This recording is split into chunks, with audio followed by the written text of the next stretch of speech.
क्या आप सोच सकते हैं कि ईरान और अमेरिका के युद्ध ने दुनिया को एक ऐसे संकट में धकेल दिया है जिससे तेल की कीमतें आसमान छू रही हैं और सबसे बड़ा फायदा किसे हो रहा है? रूस। हाँ, आपने सही सुना।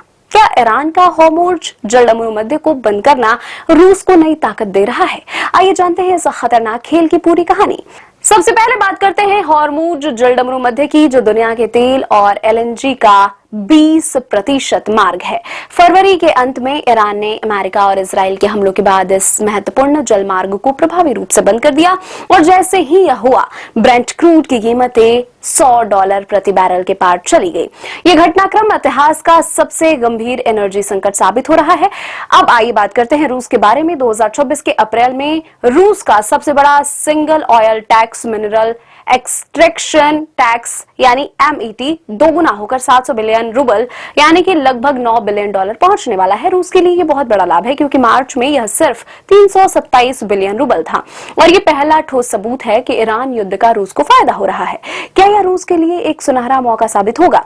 रूस के टैक्स सिस्टम पर नजर डालें तो 2024 में एक्सपोर्ट ड्यूटी खत्म हो चुकी है। अब रूस का मुख्य रेवेन्यू मिनरल एक्सट्रैक्शन टैक्स से आता है। उत्पादन डेटा और उच्च तेल की कीमतों के कारण ये टैक्स जबरदस्त बढ़ा है। इसका मतलब है जहां एक और पूरी दुनिया को संकट का सामना करना पड़ रहा है, वहीं रूस इस संकट का फायदा उठा रहा है।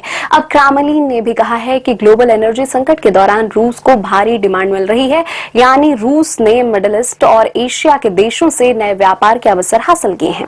फूड, फर्टिलाइजर और एनर्जी के निर्यात में भी उन्हें नए मौके मिल रहे हैं। रूस का फायदा साफ है, जहां दुनिया संकट में है वहां रूस व्यापार के नए रास्ते खोज रहा है। लेकिन यहां पर एक बड़ी चिंता है, रूस का यह मुनाफा लंबे समय तक नहीं चल सकता। अगर होर्मुज जलडमरू मध्य फिर से खुल जाता है या युद्ध में कोई सीज फायर होता है तो तेल की कीमतें फिर से गिर सकती हैं। इस स्थिति में रूस का मुनाफा बहुत कम हो जाएगा। क्या रूस इसका फायदा उठाकर अपनी आर्थिक स्थिति मजबूत करेगा या फिर यह चांद सितारे सा मुनाफा एक दिन गायब हो जाएगा? तो क्या रूस इस युद्ध में लंबे समय तक फायदा उठाएगा या फिर यह संकट जल्द ही खत्म होगा? और क्या हम सबको इसके परिणाम भुगतने पड़ेंगे, खासकर भारत जैसे इंपोर्टिंग देशों को? अब तक के सबसे बड़े एनर्जी संकट का यह खेल कहीं ज्यादा बड़ा हो सकता है।